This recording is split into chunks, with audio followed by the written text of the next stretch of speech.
One of the plays of the game, Khalil Shakir, the Yak King, one of the Yak Kings. And highlights of the game brought to you by Northland Workforce Training Center. Train for what's next. We'll get Chris Brown's take on the game. The Bills win 40-9. Not scoregami, Chris. I looked. I thought 40-9 sounded very scoregami-ish. But it's not. Happened. It's not. It has happened before.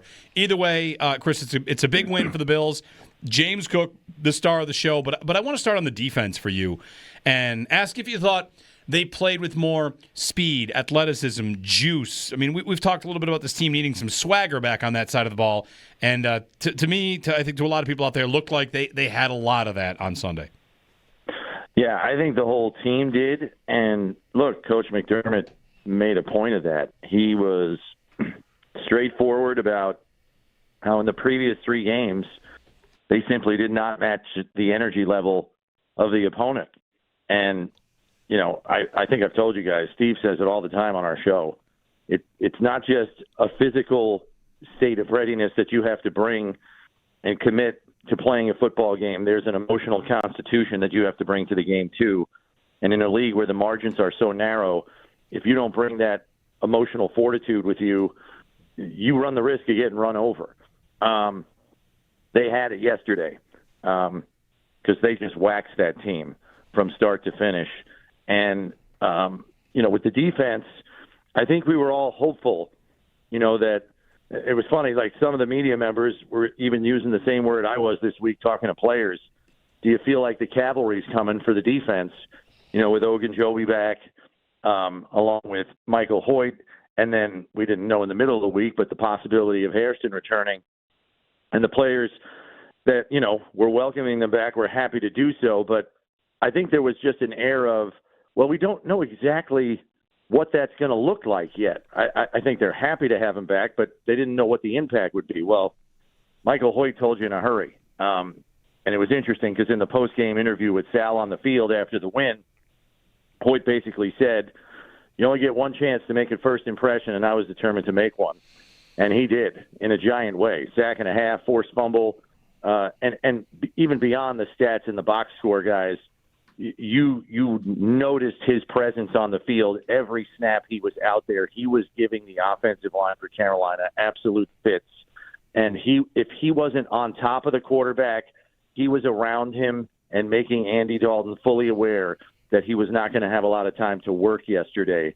So really encouraged by what he provided to the pass rush, which, as we know, in turn helps the guys on the back end enormously. And to your athleticism point, Jeremy, I think this was a defense starved for more speed. It has to get faster, especially this week when they're playing against perhaps the fastest receiving core in football. And Max Hairston obviously provides that. And I think Jordan Hancock provides a level of athleticism on the back end because we saw very early that they had Jordan Poyer in there for obvious run downs, early downs, get everybody lined up, get the communication going. And then in obvious passing downs, put Jordan Hancock on the field because he can cover infinitely more ground with more athleticism. So you got to credit the defensive staff for making some very important changes, which I think made the defense overall better. Yeah, the whole combination, Hancock looked good, Hairston looked good. He played almost half the snap, so we'll see if that goes up even more. Losing at Oliver is a tough blow, Chris, because that was a game where we had talked about how the Panthers' ability to run the ball was strong going into this game. And the Bills, of course, got after the quarterback. So the D-line had a day, and Oliver was a part of that. So, that's a tough blow. Yeah, I think we all know the impact he makes inside. And I don't know what it is, guys. Like, every time this team seems to have a very solid lights-out type performance, it can't go without some kind of subtraction. It's like we're not allowed to have nice things. So, yeah, losing Oliver is a tough one. The bicep is never a short-term injury, so we'll just have to see what the word is on the prognosis. And they are suddenly painfully short at defensive tackle. We'll have to see what Daquan Jones' status is, with his calf injury. But if he can't get back this week, you're basically talking about Larry Ogunjobi and Deion Walker And you've already used, I believe, 3 practice squad elevations for Jordan Phillips, and you've used 3 practice squad elevations for Zion Logue. You're probably going to sign one of those guys to the active roster with the open roster spot that you have. And then for the interim, do you bring up Fedarian Mathis, who I think has 1 elevation left, and you may even have to sign somebody else. That's how shorthanded they are right now on the defensive interior. Yeah, we'll add that to potential trade deadline targets. Maybe we'll see. The deadline is, of course, a week from tomorrow. Defensively, things were better, and Andy Dalton might be a part of that, but whatever. They needed a dominating win, and they got one. So we'll see what they can do next week against Kansas City. Offensively, Chris, the run game, it was like the Dallas game, right? Call the same play. I'm sure there are little wrinkles to it, but call the same play 15 times and profit, because the pitch out to James Cook was pretty much unstoppable for Carolina. Right. And, credit, again, the offensive staff for seeing where the weakness was going to lie in their run front. I mean, it's a top 10 run defense, but it's largely because of the guys they have inside, with Derek Brown kind of leading the way, Pro Bowl, all-pro caliber, defensive lineman. And then they have Ashawn Robinson, who's a reliable veteran in there, and then Bobby Brown, who rolls in and goes about 330 pounds. And they just said, with a back like Cook, who's super fast, let's just get to the edges of this defense and really challenge them to get to those spots. And I think it worked uncommonly well, maybe even better than they anticipated. So, yeah, just keep going to that well. And then a couple of times, they worked play action effectively off of it. I'm thinking of the deep over to Kincaid, the backside bootleg that Allen had later in the game. I'm not going to remember who he threw it to, but that went for a first down. So I think they used the run game effectively in terms of how they schemed it up. And Coach McDermott specifically credited offensive line coach Aaron Cromer, who, along with Rob Boris, the tight ends coach, is very instrumental in working with Joe Brady on the run scheme.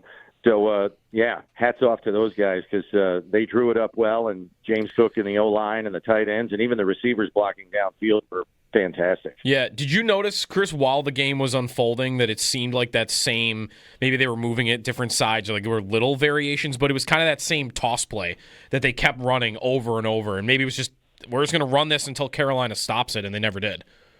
Yeah, I mean, there was one drive where even Eric and I thought they went to that well one too many times.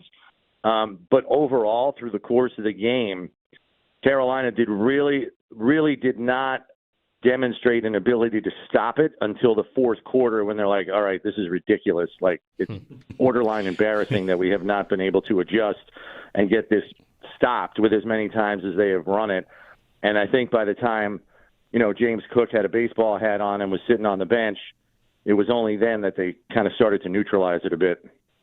Chris, the other thing, of course, the one element of the game that people will probably talk about this week, going into next week, the deadline, the struggles in the passing game. Kincaid comes back, but still no Josh Palmer. He's week to week, so we'll see there. Not exactly an encouraging day in terms of how that's going to come together. It was kind of more of the same from the passing game. Yeah, there's just a little bit of a disjointed nature to it. It's hard to put my finger on exactly what's wrong there, but I think, we've all seen this offense and this passing game long enough to know that something just doesn't look right? So, the production did not have to be there yesterday, but even Josh said it after the game. Like, he is wholeheartedly aware that it is not in a rhythm that they're accustomed to having in games. So it's good that they're self-aware. And look, Josh has been one of the most self-aware quarterbacks I've ever been around. He recognizes it. The offensive staff recognizes it. So hopefully, they can get in the lab and figure out what they're looking at here. Obviously, Palmer's availability will be pretty large going into this week's game. And look, I know I was kind of hoping, and not that I have all the answers by any means, but I was kind of wondering if they would use Curtis Samuel in Palmer's role to stretch the field, line him up outside more. I don't think we saw much of that. And look, we know Curtis Samuel has had pretty good success in his last 2 games against the Chiefs I wonder if his role enlarges this week, partially out of necessity and partially out of past history, because they seem to have problems with him in the passing game. So that might be something for them to explore this week. I'm curious to see if it comes to fruition this weekend. It'll be a big week. Bills and Chiefs from Highmark Stadium, the latest in the tour of great home games on the docket for this year. Chris, thanks. We'll chat on Friday and see what the week brings.